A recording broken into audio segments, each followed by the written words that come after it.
Nu'man bin Bashir radhiyallahu anhu berkata, saya mendengar Rasulullah sallallahu alaihi wasallam di atas mimbar beliau bersabda, ala innahu lam yabqa minad dunya illa mislu dzubab yamurru fi jawwiha. Allah Allah fi ikhwanikum min ahlil kubur fa inna a'malakum tu'radu alaihim. Artinya, ingatlah sesungguhnya tidak tersisa dari dunia melainkan seperti lalat yang hilir mudik di udaranya. Artinya dunia ini sudah lebih banyak yang telah lalu umurnya daripada yang tersisa. Bahwa dunia ini sudah melewati lebih daripada separuhnya daripada umur dunia. Yang diumpamakan Nabi seperti lalat yang hilir mudik di udaranya. Maka takutlah terhadap Allah. Takutlah terhadap Allah pada saudara-saudaramu dari penghuni kubur. Karena sesungguhnya amal perbuatanmu itu diperlihatkan kepada mereka. Amal perbuatan kita di alam dunia ini diperlihatkan oleh Allah kepada keluarga kita yang di dalam kubur itu. Sehingga mereka apabila melihat amal perbuatan kita dalam dunia ini baik, istabsyaru, mereka gembira. Mereka gembira, mereka berbangga kepada kawan-kawannya yang di alam kubur sana. Biarnya lihat itu amal saudaraku, itu amal anakku baik, lihat itu amal keponakanku bagus. Dia gembira dan berbangga kepada kawan-kawannya daripada ahli kubur. Nah, jika amal perbuatan kita dalam dunia ini jahat, amal perbuatan kita dalam dunia ini maksiat, maka mereka pun sedih di dalam kubur dan mereka pun merasa malu dengan kawan-kawannya min ahli kubur bahwa mereka punya keluarga yang banyak maksiat di atas dunia ini.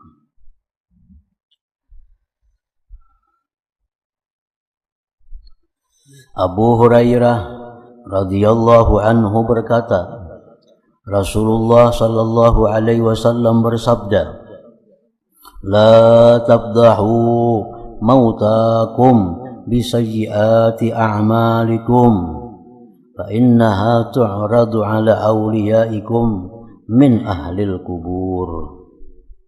Artinya, janganlah kamu membuat malu orang-orang yang meninggal dari kamu dengan kejelikan amal perbuatan. Sangat malu orang tua dikubur kalau anaknya maksiat kepada Allah. Sangat malu ibunya dalam kubur kalau anaknya maksiat kepada Allah. Supan dengan tetangga-tetangga di kubur, supan dengan kawan-kawan di alam arwah sana kalau anak cucunya berbuat maksiat kepada Allah. La tabdahu mautakum bisayyiati amalikum. Jangan kamu membuat malu orang-orang yang meninggal dari kamu dengan kejelikan amal perbuatan. Karena sesungguhnya amal perbuatan itu diperlihatkan kepada kekasih-kekasihmu dari penghuni kubur.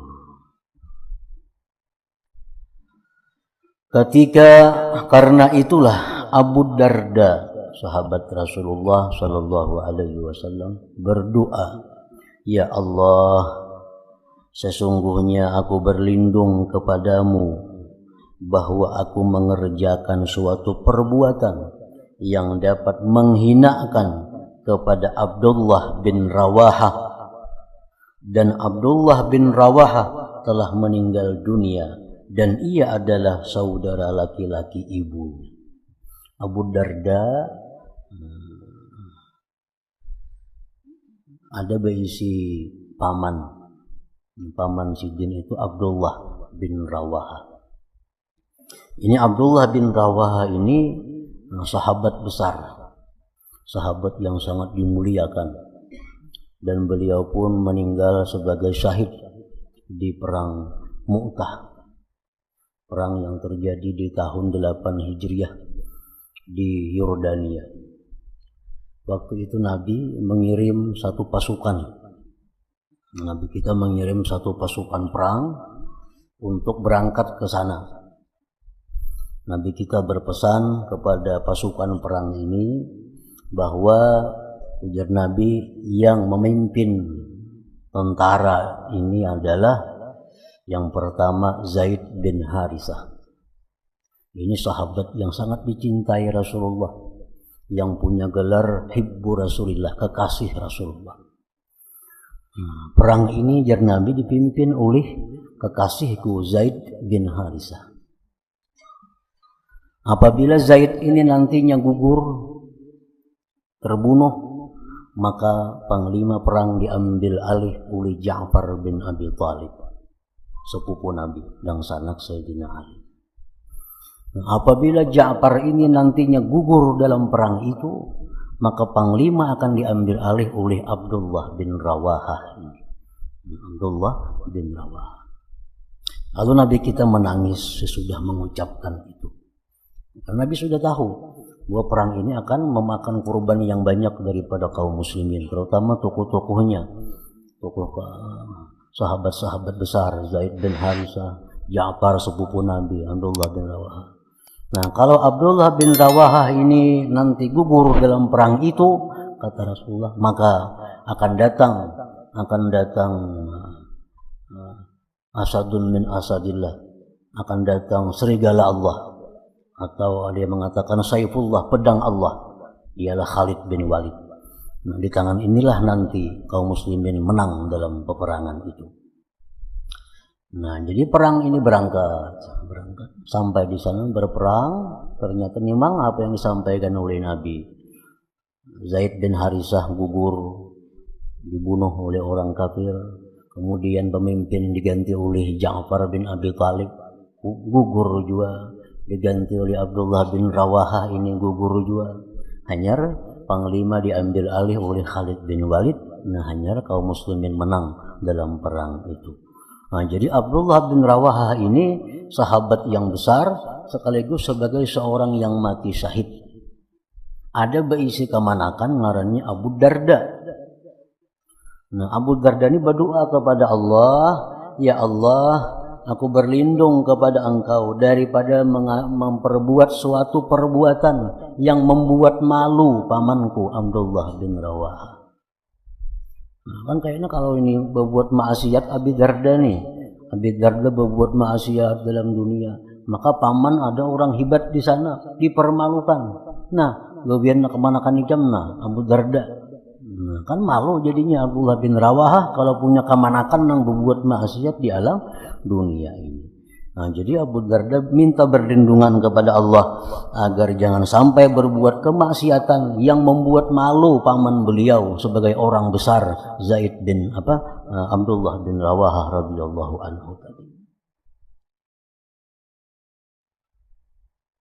Nah, jadi artinya perbuatan maksiat, perbuatan dosa itu bukan hanya mengakibatkan kada baik dengan seseorang, tetapi satu perbuatan dosa itu akan banyak mengakibatkan orang lain. Kejahatan satu perbuatan dosa bukan hanya diterima oleh pelakunya, tetapi banyak menyakitkan orang-orang lain. Nah, para ulama mengatakan bahwa satu perbuatan maksiat yang kita perbuat itu akan banyak menimbulkan kejahatan-kejahatan. Hanya satu maksiat yang kita lakukan. Pertama, ujar para ulama, kalau kita melakukan satu aja maksiat, itu kita sudah membuat suhtallah, murkanya Allah.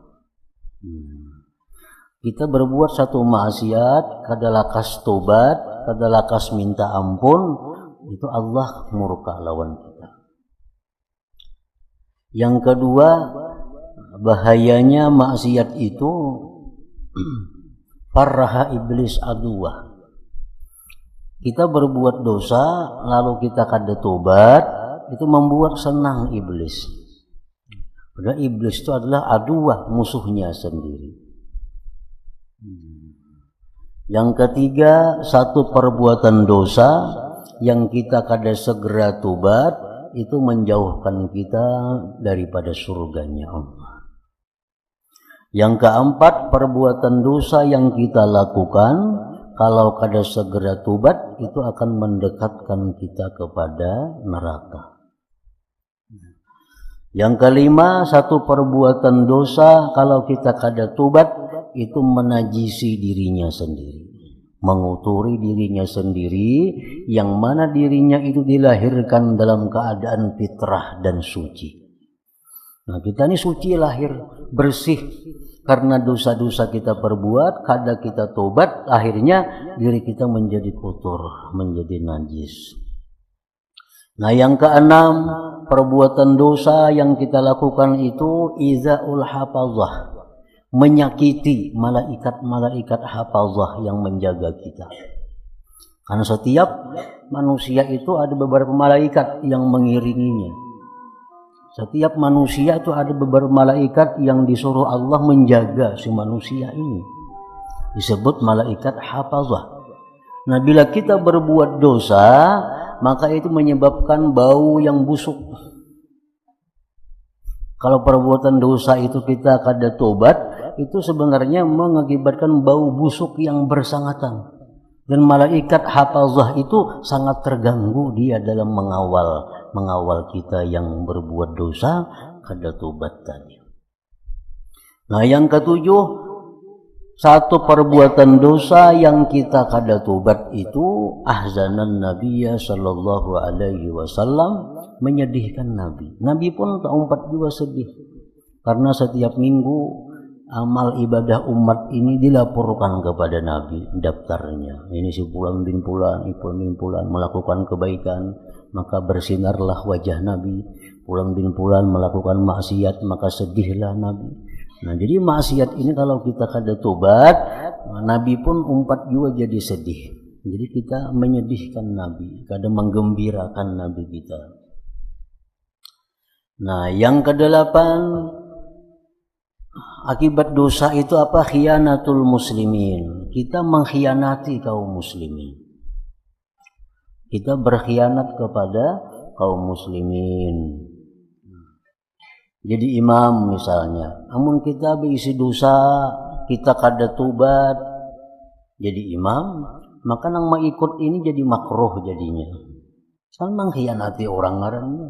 Orang berjamaah ke masjid itu datang mencari pahala, mencari fadilat sembahyang berjamaah. Oh, ternyata si imamnya orangnya orang yang berdosa, nang kada tobat dari dosanya. Nah, maka yang hendak dicapai oleh jamaah kaum muslimin itu pahala jadi makruh. Kita makruh mengikut imam nang kita ketahui kefasikannya. Nah, jadi saksi nikah umpamanya, saksi nikah mesti orang yang adil. Ini orang berbuat dosa, kada tobat-tobat dari dosa. Jadi saksi nikah orang terganggu kesahannya. Jadi khianat kepada kaum muslimin.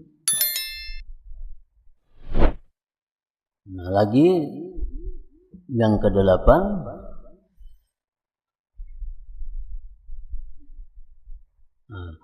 yang ke-10, yang ke-9 khianatul muslimin, khianat kepada kaum muslimin. Yang ke-10 ihzanu aqaribih fil kubur, membuat duka cita keluarganya di dalam kubur.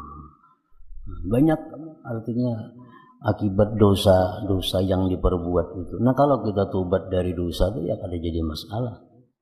Ya, berbuat dosa hari-hari, tapi tobatnya juga lebih banyak daripada dosanya. Nah, jadi setiap dosa nang kita kada tobat lawan Allah, banyak benar negatifnya, banyak benar nang tersangkut dengan perbuatan kita itu. Kuitan kita, orang tua kita jadi sedih, keluarga-keluarga lain jadi supan di alam kubur, anak cucunya, kemanakannya berbuat dosa. Nabi sudahnya sedih. Malaikat hafazah ini terganggu dalam mengawal kita. Dan lagi satu perbuatan dosa itu bisa pula jalbul bala, menarik bala, membawa datangnya bala. Nah, bala itu bila turun bukan hanya orang yang berbuat dosa yang kena, tapi di sekelilingnya pun akan kena juga. Orang berbuat dosa, ada tobat-tobat, itu bisa diturunkan Allah bala kepadanya. Bila bala itu turun, al bala idza nazala amma. Bala kalau turun itu kada seekong aja nang dapat bala, sakampungan dapat musibahnya, dapat bala itu. Nah, jadi itulah pengkhianatan orang yang berbuat dosa yang kada tobat daripada dosanya itu. Datang laporan ke kubur, nanti anak ikam di dunia, anak-anakan ikam mabuk, nah umpamanya. Datang ke dalam kubur laporan anak ikam, anak-anakan ikam berjudi. Nah, datang ke kubur laporan anak ikam, kemanakan ikam, cucu ikam bezina. Oh, dalam kubur ada kesandangan lagi. Nah, mana sudah seorang macam-macam dihadapi di kubur. Datang lagi laporan-laporan dari malaikat yang membuat makin susah orang yang di alam kubur itu. Abdullah bin Amr bin As radhiyallahu anhuma ditanya tentang roh orang-orang mukmin apabila mereka meninggal dunia, di mana ia? Abdullah bin Amr bin As radhiyallahu anhuma ditanya tentang roh orang-orang mukmin apabila mereka meninggal dunia, di mana ia? Abdullah bin Amr bin As menjawab, berada dalam tembuluk sayap burung yang putih pada naungan aras, dan roh orang-orang kafir dalam bumi yang ketujuh. Jadi macam-macam hadis dari Rasulullah yang menjelaskan tentang di mana roh kita kediamannya waktu kita menunggu hari kiamat itu. Ada yang mengatakan hadis Rasulullah bahwa roh-roh orang yang beriman itu berada di sayap-sayap burung yang putih. Dia berkeliling di taman-taman surga. Roh-roh orang syuhada, orang syuhada mati syahid, dia berada di sayap-sayap burung hijau yang berkeliling di taman-taman surga. Ada roh orang mukmin tapi banyak maksiat kepada Allah. Roh itu gentayangan di antara langit dan bumi. Ini orang mukmin juga, cuma ini banyak dosa. Rohnya ini berkeliaran di antara langit dan bumi. Kalau roh-roh orang kafir itu berada di lapisan terbawah bumi ini, di bumi yang ketujuh atau yang dinamakan dengan sijin. Itu kumpulan arwah-arwah orang kafir. Orang-orang yang mati kada membawa iman kepada Allah Subhanahu wa taala. Baik orang kafir yang mulai lahir kafirnya, atau orang kafir yang Islam di tengahnya bakafir, atau orang Islam yang begitu hendak mati keluar iman berdahulu sebelum nyawanya dikumpulkan di lapisan bumi yang paling bawah. Keadaan roh-roh mereka tadi. Abu Sa'id Al-Khudri radhiyallahu anhu berkata, saya mendengar Rasulullah sallallahu alaihi wasallam bersabda, innal maita ya'rifu may yaghsiluh wa may yahmiluh wa may yudallihi bi qabri. Artinya sesungguhnya orang yang meninggal dunia itu mengenal, tahu orang yang memandikannya, tahu orang memandikannya siapa. Orang yang membawanya ke pekuburan tahunya, dan orang yang memasukkannya dalam kuburnya pun tahu. Nah, roh itu kada hilang, roh itu kada hilang idraknya, idrak pengetahuannya itu kada hilang, itu kada hilang daripada roh. Saleh Al-Murri berkata, telah sampai kepadaku kabar atau hadis bahwa roh-roh itu saling bertemu ketika mati. Ini bertemuan. bertemu. Lalu berkata kepada ruh yang keluar kepada mereka, bagaimana tempat tinggalmu dan pada yang mana dari dua tubuh kamu berada, pada yang baik atau yang jelek. Ini saling bertanya, bertakun tentang keadaan ruh sama pada ruh di alam arwah sana. Ubaid bin Umair berkata, penghuni kubur mengintai berita-berita. Ini tahu juga kayak apa keadaan kita, keadaan dunia. Tahu aja ada informasi-informasi yang sampai ke alam roh sana. Baik kabar dari malaikat seperti orang berbuat baik tadi atau berbuat jahat, atau kabar dari orang-orang yang hanyar meninggal dunia masuk ke alam arwah. Ada berita-berita membawa kabar-kabar. Sebagian roh ada yang bisa berkeliling kemana-mana inya hendak. Roh-roh orang mulia mungkin kemana inya hendaknya bisa mengetahui keadaan-keadaan dunia walaupun kada diberi informasi dari orang lain. Ada sebagian roh yang tertahan yang kada bisa tahu keadaan dunia kecuali ada informasi daripada kawan-kawan di alam arwah sana. Tergantung kemuliaannya roh-roh itu di sana. Penghuni kubur mengintai berita-berita. Lalu apabila orang yang mati datang kepada mereka, maka mereka bertanya, apa yang diperbuat si fulan? Ini roh-roh yang kada bisa hendak kemana-mana, yang kada diberi keistimewaan untuk menghendaki kemana ia menuju. Hanya menunggu kabar, menunggu ada berita, hanya tahu. Ada orang yang hanya mati dikuburkan. Bertanya, apa yang diperbuat si fulan? Si fulan itu apa ini gawiannya? Masihkah berdagang, masihkah menure? Bertakon lawan yang hanyar datang nih.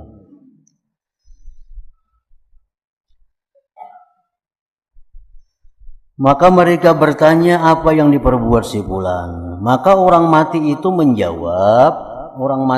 menjawab, apakah tidak datang kepadamu atau ia belum datang kepadamu?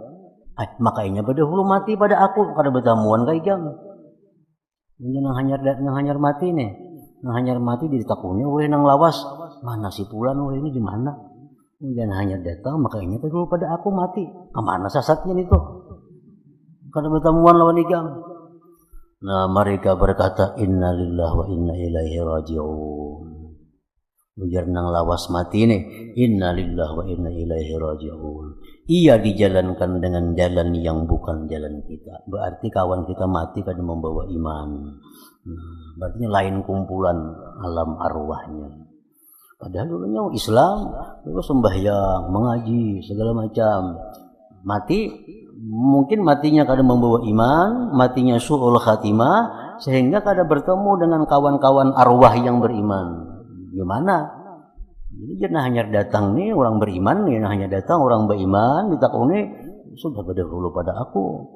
Berarti bukan ke sini, berarti ke sana. Innalillahi wa inna ilaihi raji'un. Jadi kada tak kumpul artinya roh-roh orang yang bagus dengan roh-roh orang yang jahat itu. Dari Ja'far bin Sa'id ia berkata, apabila seorang laki-laki meninggal dunia maka anaknya menyambut kedatangannya sebagaimana menyambut kedatangan orang yang bepergian. Orang yang bisa anak halus, anak yang belum balik matian sudah banyak. Begitu orang tuanya mati, anak-anaknya menyambut di sana, anak-anaknya menunggu di sana sebagaimana menyambut datangnya orang yang musafir yang jauh. Mujahid berkata, sesungguhnya seseorang laki-laki diberi kabar gembira dengan kebaikan anaknya dalam kuburnya. Diberi kabar kalau anaknya baik, diberitahu dalam kubur orang tuanya, arwahnya itu. Anak engkau naik haji, anak engkau berumrah, anak engkau memberi makan anak yatim, anak engkau menuntut ilmu, diberitahu orang tuanya di dalam kubur itu. Abu Ayyub Al-Ansari meriwayatkan dari Nabi sallallahu alaihi wasallam bahwasanya beliau bersabda, "Inna nafsal mu'min idza qubidat talaqqaha ahlur rahmati min 'indillah kama yatalaqqal basyiru fid dunya yaqulun anziru akhakum hatta yastarih fa innahu kana fi karbin syadid fa yas'alunahu madza fa'ala fulan wa madza fa'alat fulanah wa hal tazawwajat fulanah fa idza sa'aluhu an rajulin mata qablah wa qala mata qabli qalu inna lillahi wa inna ilaihi raji'un zuhiba bihi ila ummihil hawiyah. Artinya sesungguhnya jiwa orang mukmin, roh orang mukmin apabila diambil, dicabut, maka jiwa itu, roh itu dijumpai oleh orang-orang yang punya kasih sayang di sisi Allah Subhanahu wa ta'ala.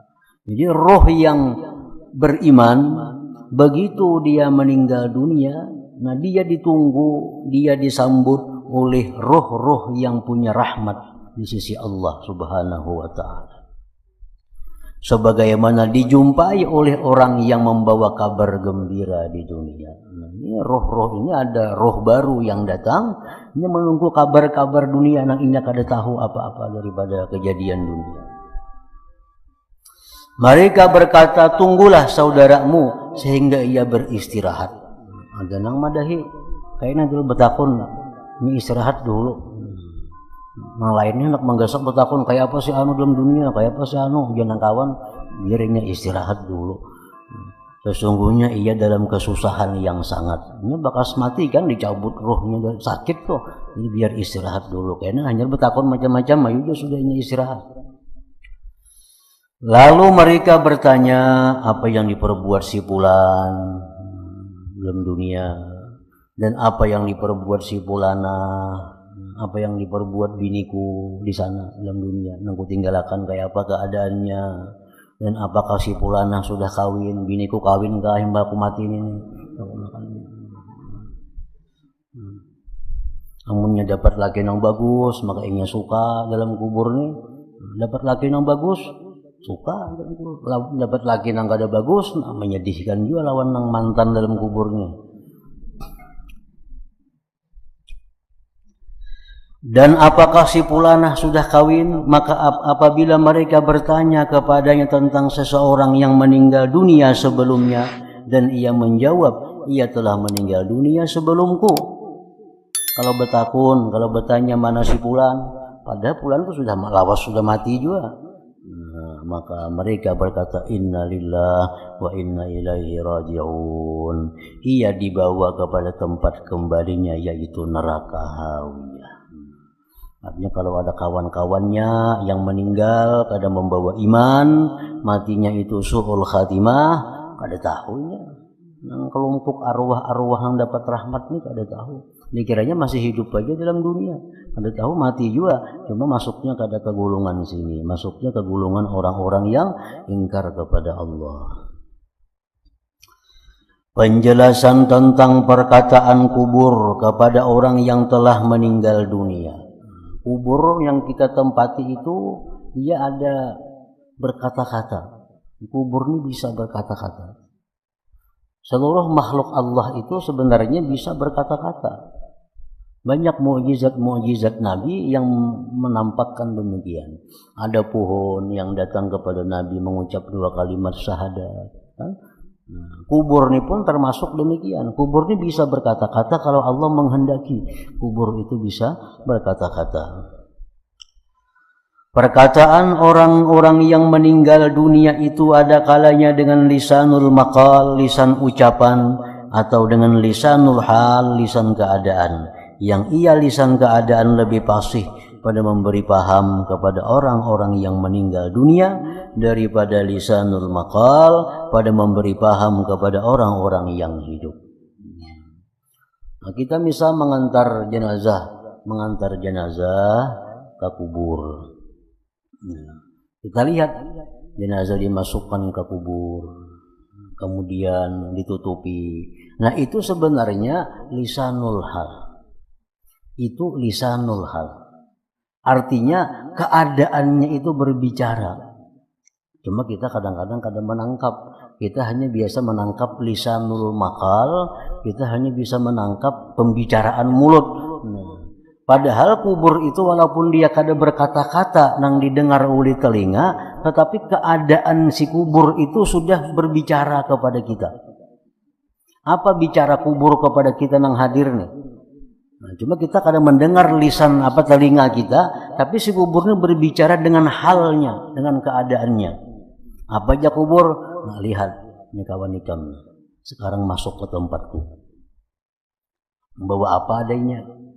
Ada kamu bawa kendaraan, ada kamu bawa gelang jam, ada kamu bawa cincin, ada kamu bawa perhiasan, ada kamu bawa rumah, ada kamu ada.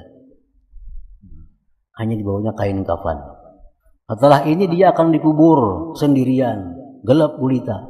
Nah, itu sebenarnya kubur itu berbicara kepada kita nang hadir, tapi dengan halnya bicara, bukan dengan tutur katanya. Sebenarnya lisan hal itu lebih fasih daripada kata-kata kalau kita mengerti, kalau kita paham. Rasulullah sallallahu alaihi wasallam bersabda, yaqulul qabru lil mayyit hina yudha'u fihi. Kubur itu berkata, waihak ya bna Adam ma gharraka bi. Alam ta'lam anni baitul fitnah wa baitul zulmah wa baitul wahdah wa baitud dud ma gharraka bi idh kunta tamurru bi fazzaza fa in kana muslihan ajaba anhu mujibul qabri fa yaqul ara'aita in kana ya'muru bil ma'ruf wa yanha 'anil munkar fa yaqulul qabru inni idzan atahawwalu alaihi khudra wa ya'udu jasaduhu nura wa tas'alu ruhuhu ila Allah ta'ala. Artinya Rasulullah bersabda, kubur berkata kepada orang yang meninggal dunia ketika ia diletakkan di dalam kubur itu. Beluman lagi datang munkar nakir, nah kuburnya sudah membisiki kepada si mayit ini. Ujar kubur apa? Celaka engkau wahai anak Adam. Apa yang menipumu terhadapku? Apa yang menipumu terhadapku? Apakah kamu tidak mengetahui bahwa aku adalah rumah fitnah, rumah kegelapan, rumah sendirian, dan rumah ulat? Apa yang menipumu terhadapku ketika kamu melewatiku dengan maju mundur lalu lalang? Apakah engkau tidak mengambil iktibar denganku? Maksudnya kubur.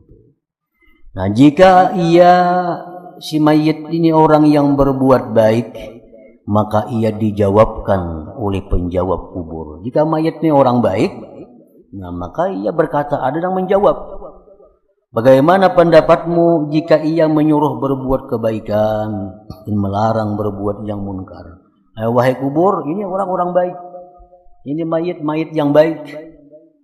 Maka kubur menjawab, apabila demikian sesungguhnya saya berubah menjadi hijau atasnya dan tubuhnya kembali bercahaya dan rohnya naik kepada Allah Subhanahu wa ta'ala.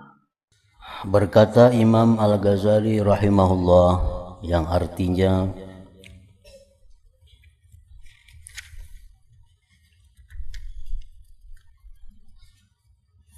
Ubaid bin Umair Al-Laitsi berkata,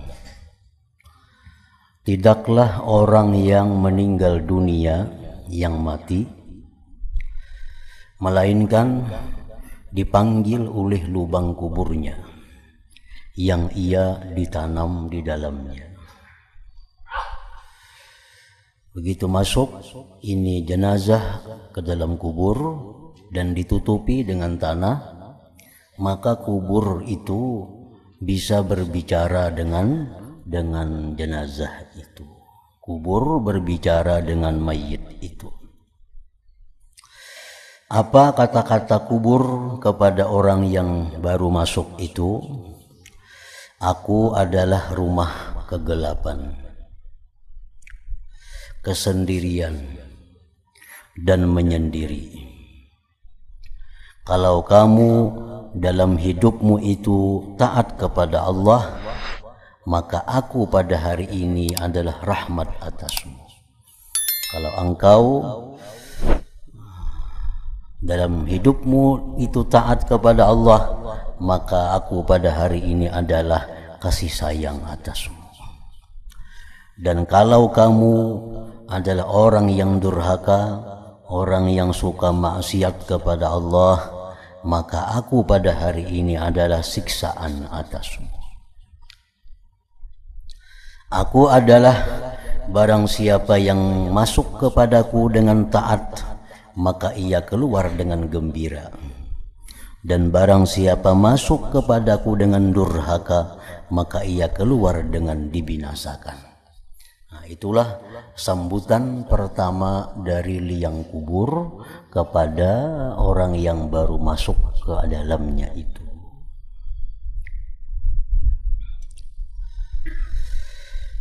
Muhammad bin Sabih berkata, telah sampai kepada kami kabar, artinya bahwa seseorang apabila diletakkan dalam kuburnya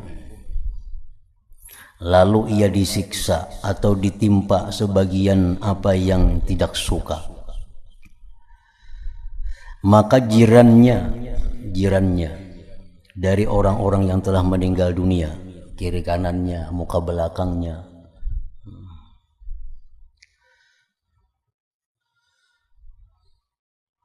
memanggilnya, wahai orang yang terbelakang di dunia sesudah saudara-saudaranya dan jiran-jirannya.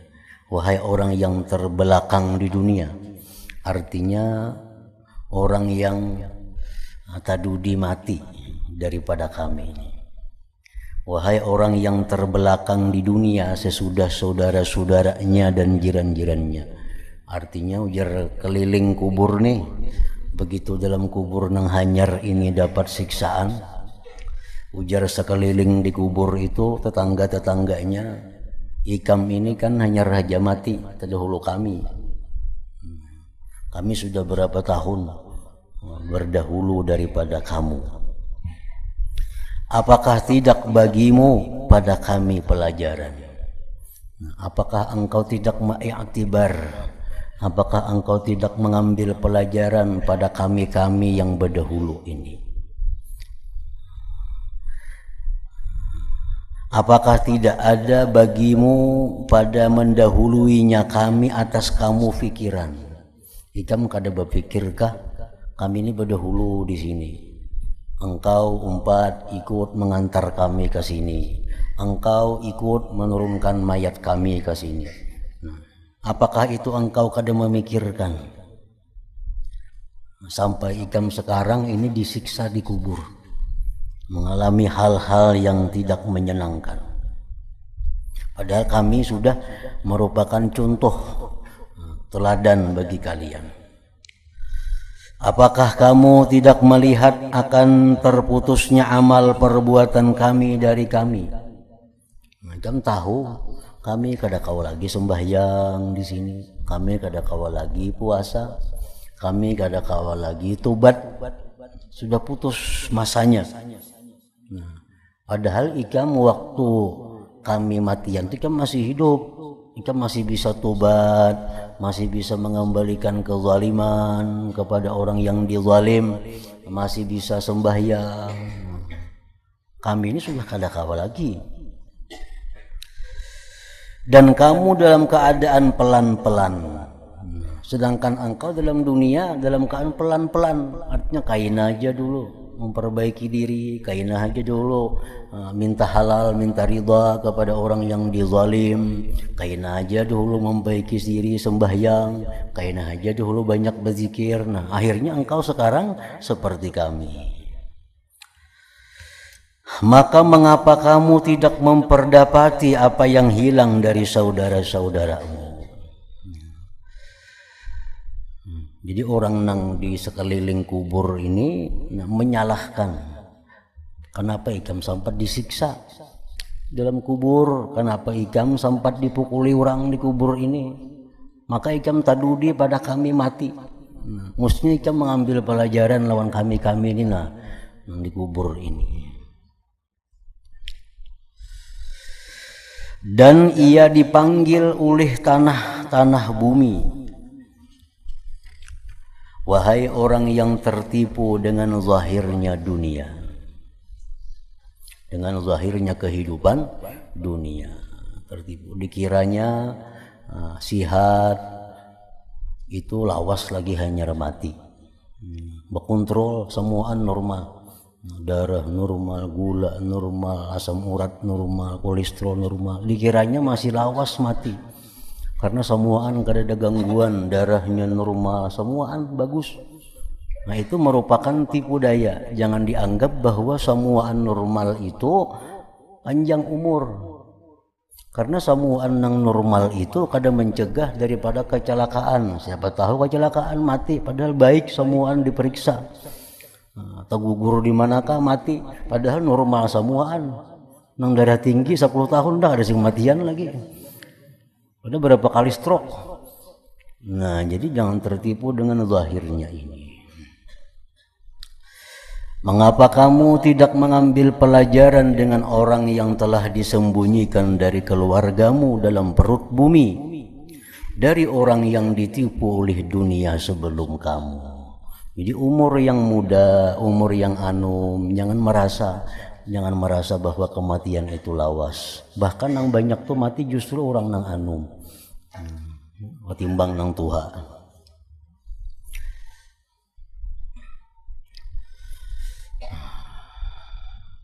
Yang ditipu oleh dunia sebelum kamu, kemudian mendahului denganmu oleh ajalnya ke kubur, dan kamu melihat dia dibawa serta digutung, ditanggung oleh kekasih-kekasihnya ke tempat yang tidak boleh tidak daripadanya.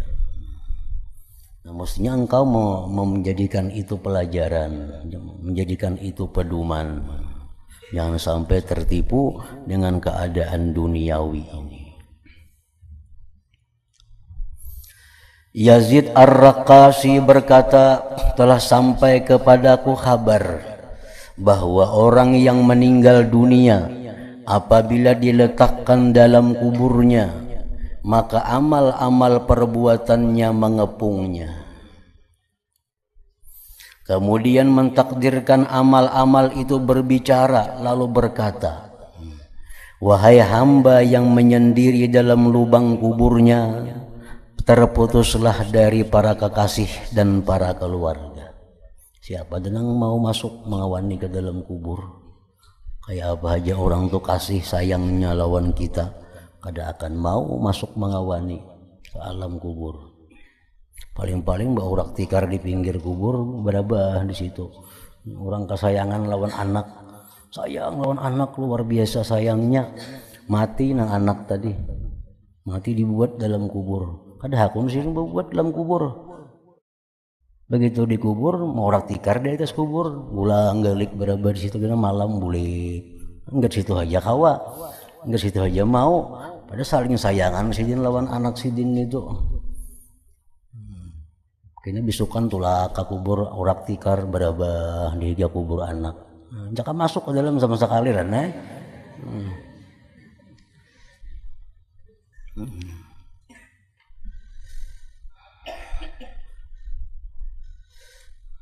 Terputuslah dari para kekasih dan para keluarga, maka tidak ada yang menjinakkan bagimu pada hari ini di sisi kami selain amal ibadah kebaikan.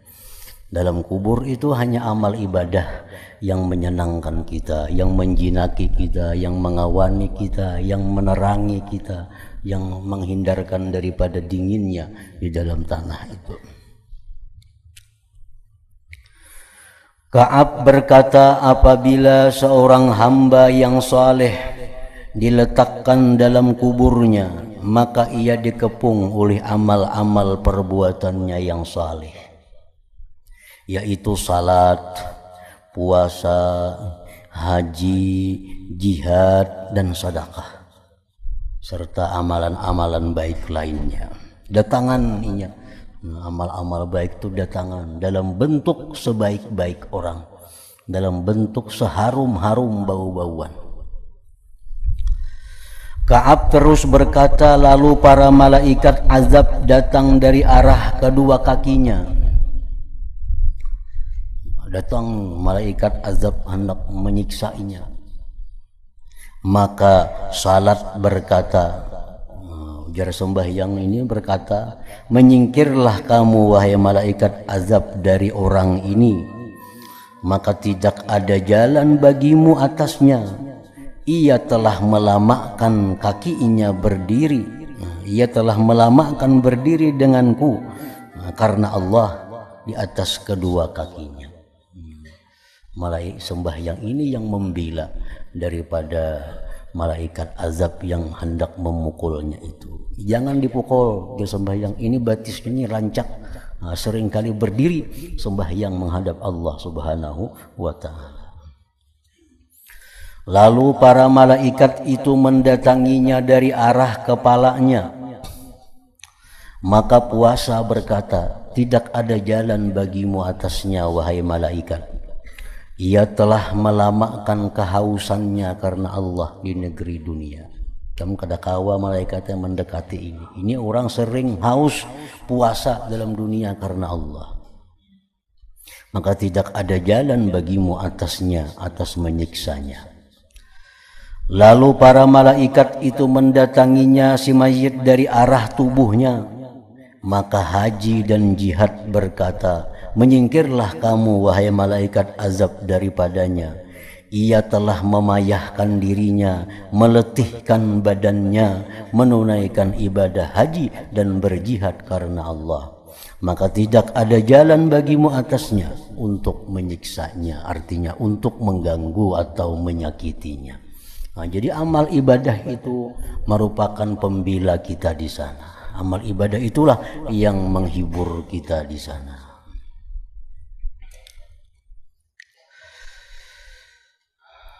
Ka'ab terus berkata, lalu para malaikat itu mendatangi dari arah kedua tangannya. Maka sedekah yang muncul, sedekah yang berkata, tahanlah dari temanmu, jangan ganggu ini orang. Maka banyak sedekah yang keluar dari kedua tangan itu, sehingga jatuh di tangan Allah Ta'ala karena mengharapkan keridhaannya. Maka tidak ada jalan bagimu atasnya, atas mengganggu, menyakiti mayit ini. Ka'ab terus berkata, maka dikatakan kepadanya, bergembiralah kamu wahai mayit, bergembiralah kamu, baik dalam keadaan hidup dan dalam keadaan mati.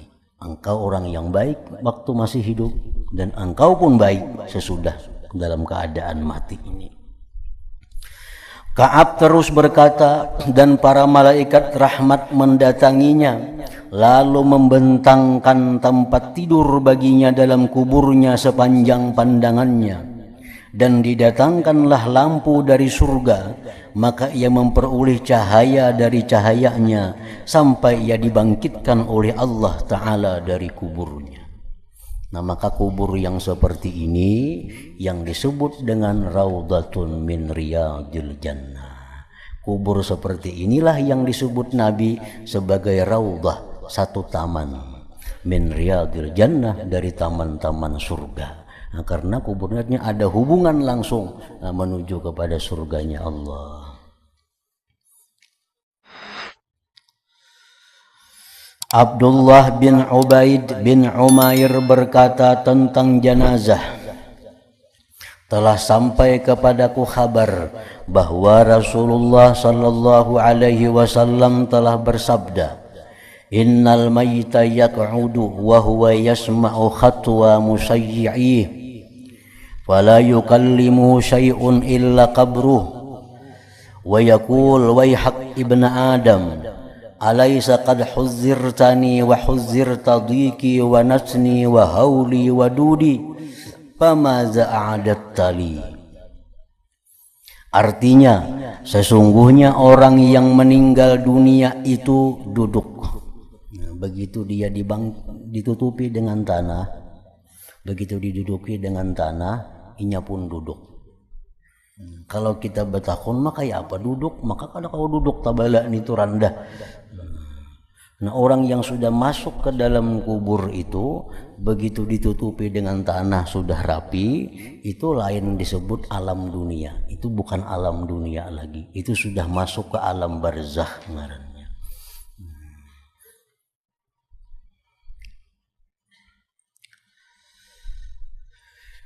Dan ia mendengar langkah-langkah orang-orang yang mengantarnya. Orang-orang bulikan itu mendengar aja bunyi sandalnya, maka tidak berbicara dengannya itu orang yang mati tadi sesuatu pun selain kuburnya. Kubur berkata, celaka kamu nyerubur, wahai anak Adam, bukankah kamu sudah diwaspadakan akan aku? Kan kamu sudah tahu aku ini kayak apa, sudah dijelaskan oleh Rasulullah, oleh para ulama-ulama dalam kitab-kitabnya dijelaskan. Aku ini macam apa? Ujar kubur. Nyaman enggak di sini? Sakit kah? Sudah ada dijelaskan. Dan diwaspadakan akan kesempitanku. Kan sudah dikepadakan aku ini sempit di sini. Bau busukku, huru haraku, dan ulatku. Maka apa yang kamu siapkan bagiku? Apa yang kamu siapkan di sini untuk menghindari itu? Nah, dengan apa kamu masuk ke sini? Dengan amalan apa yang bisa mencegah sempitnya aku, bau busuknya, huru haranya, ulat-ulat ini? Apa yang kamu siapkan bagiku? Nah, jadi artinya diyakini oleh mazhab Ahlus Sunnah wal Jamaah bahwa azab kubur itu hakun, memang benar adanya.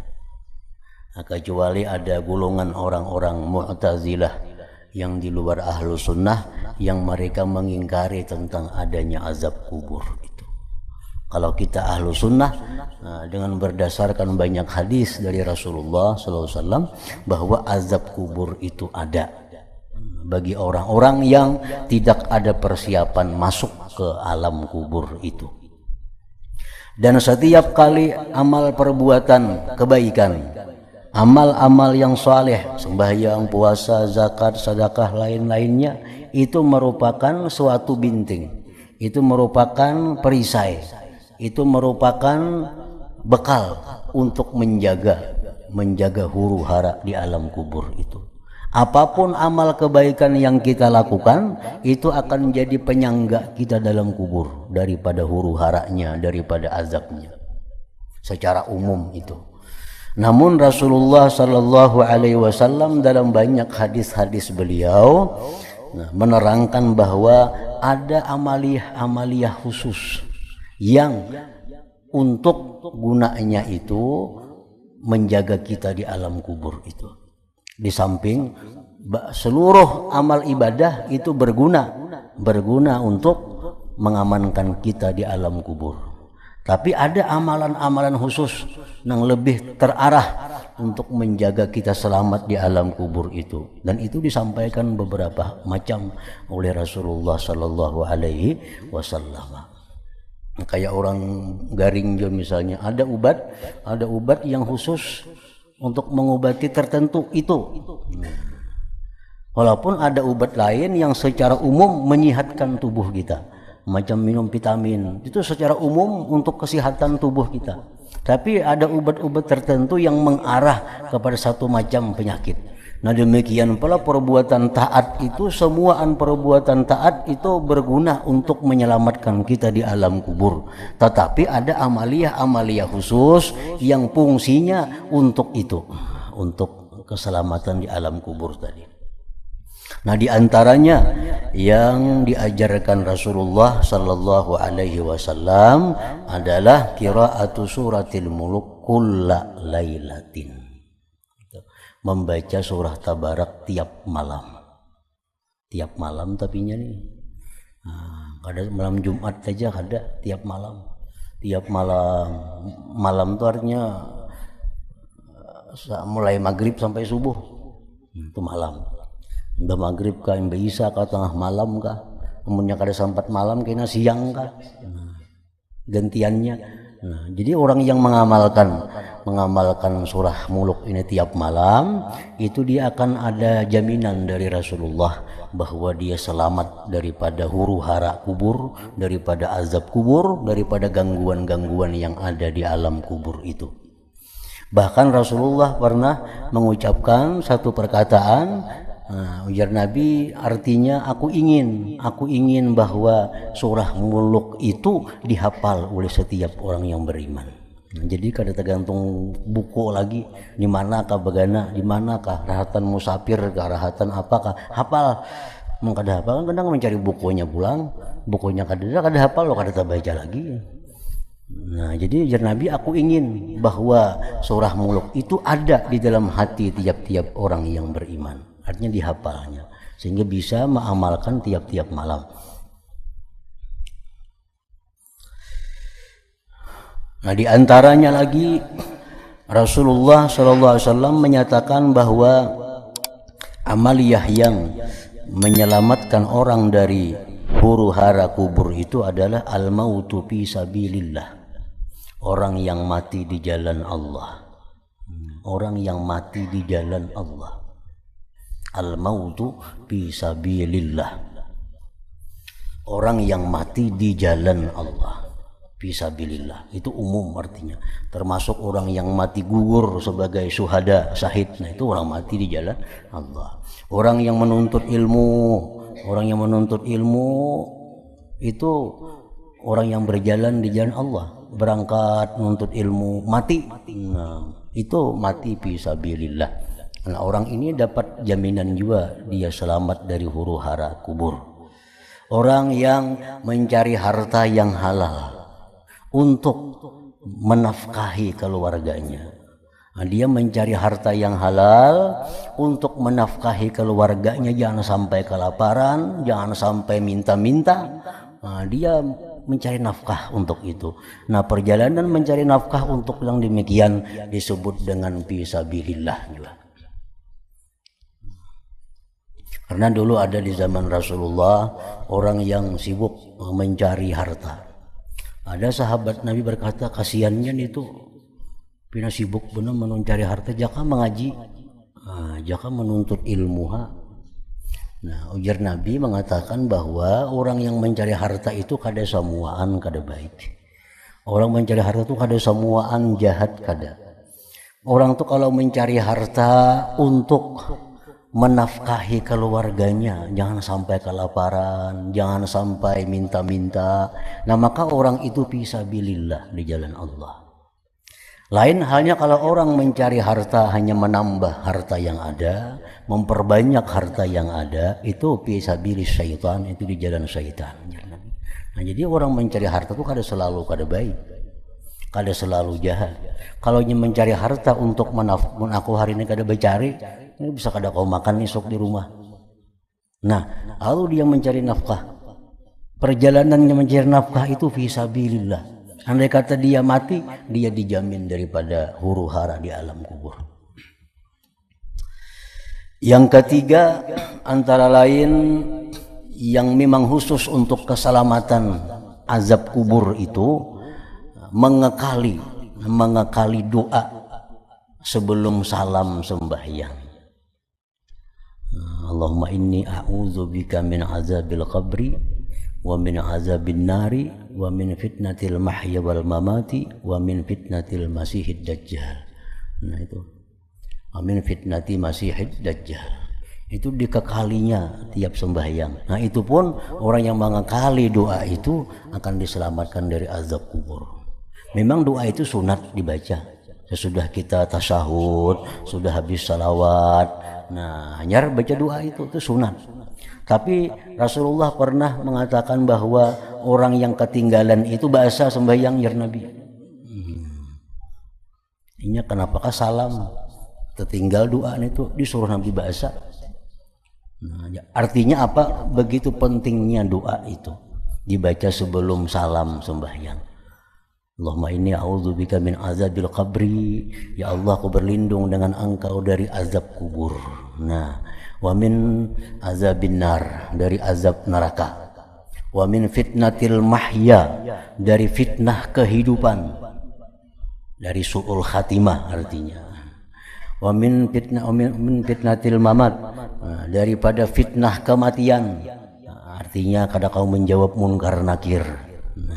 Wa min fitnati masihid dajjal, dan dari fitnah dajjal. Itu doa diajarkan langsung oleh Rasulullah, dan beliau sangat menekankan agar doa itu selalu dibaca sebelum salam daripada sembahyang. Nah, kemudian lagi yang khusus untuk keselamatan dalam kubur itu al-ibti'ad anil namimah wal ghibah, menjauhkan diri daripada menggunjing orang, daripada menganjur atar kabar berita. Nah, menjauhi itu termasuk keselamatan juga. Istibra'ul baul, orang yang qadha hajat itu bujur-bujur bersih, itu pun termasuk yang menyelamatkan juga di alam kubur. Ada hadisnya itu bahwa Rasulullah dengan sahabat beliau lewat di satu pekuburan. Lalu beliau menunjuk ke sebuah kubur. Ujian Nabi, kubur ini orangnya sedang diazab. Nabi kita tahu orang dalam kubur ini jar Nabi sedang diazab nih. Padahal jar Nabi, dia itu diazab bukan masalah yang besar sebenarnya. Artinya masalah yang mudah untuk dihindari. Kenapa dia sahabat? Ujar Nabi, orang ini bakamih pembarang bakamih, artinya bakamih penuh berdiri ngasana kamari perancingannya atau bebasuh kada biris. Nah, ini orang akhirnya azab kubur. Yang satunya lagi, orang ini suka anjur atar, ada kabar sini bawakan ke sana, ada kabar sana bawa pulang ke sini, bulang-bulik membawa kabar berita. Padahal menjauhi itu bukan hal yang sulit, bukan hal sulit menjauhi perkara itu. Nah, jadi jar Nabi tidaklah diazab ini orang di kubur ini bukan daripada perkara besar, pengalih dihindari kada, sebenarnya kada sulit menghindari itu. Nah, al-mautu lailatal jum'ah wa yaumah, mati hari Jumat atau malam Jumat. Nah, ini kada kawa diamalkan, urusan Allah Ta'ala ini. Orang mati hari Jumat, mati malam Jumat, paling-paling kita bisa berdoa benar aja supaya mati itu hari Jumat atau malam Jumat. Itu pun diamankan juga dari azab kubur, daripada fitnah kubur. Disebutkan lagi orang yang meninggal dunia karena sakit perut, sakit kepala kada masuk, sakit dada kada masuk. Tapi kalau sakit perut, nah ini ada kelebihannya. Kalau orang mati karena sakit perut, kesakitan parut, nah begulu-gulung, matinya, nah ini orang dijamin selamat daripada azab kubur. Jar Nabi, man qatalahu batnuh lam yu'azzab fi qabri. Orang yang mati sakit parut itu tidak diazab di alam kuburnya. Nah, sudah berdahulu dikirim sakitnya, sakit parut itu. Nah, selanjutnya lagi Rasulullah mengajarkan amalia khusus untuk menyelamatkan dari azab kubur, huru-hara kubur itu al-murabatah fi sabilillah, menjaga di jalan Allah. Menjaga artinya negeri kita ini atau kampung kita ini berbatasan dengan kampung orang kafir. Kalau kada dijaga ini, bisa-bisa kita malam kita diserangnya oleh orang kafir itu. Nah, maka kita malam berjaga di pos itu, pos perbatasan antara negeri Islam dengan negeri kafir. Lalunya malam berjaga. Nah, orang yang pernah hidup dalam dunia ini, pernah satu kali dia melakukan itu, dia diselamatkan dari azab kubur. Ini taruhannya nyawa juga nih, menjaga malam, jaga di pos.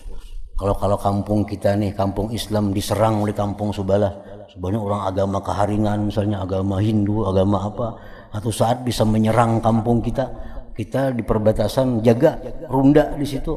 Nah, sama laman di situ kita pernah karena Allah lillahi taala, artinya nah itu dapat jaminan dari Rasulullah SAW bahwa diselamatkan daripada azab kubur. Nah, banyak macam-macam Rasulullah secara khusus memberikan petunjuk kepada kita tentang ibadah-ibadah yang bila kita lakukan itu kita akan dijamin selamat daripada fitnah dan azab kubur. Nah, walaupun secara umum artinya setiap perbuatan kebaikan itu akan membuat kita aman daripada azab kubur secara umum itu. Tapi untuk penekanannya ada ibadah-ibadah khusus supaya lebih terarah untuk menjaga itu.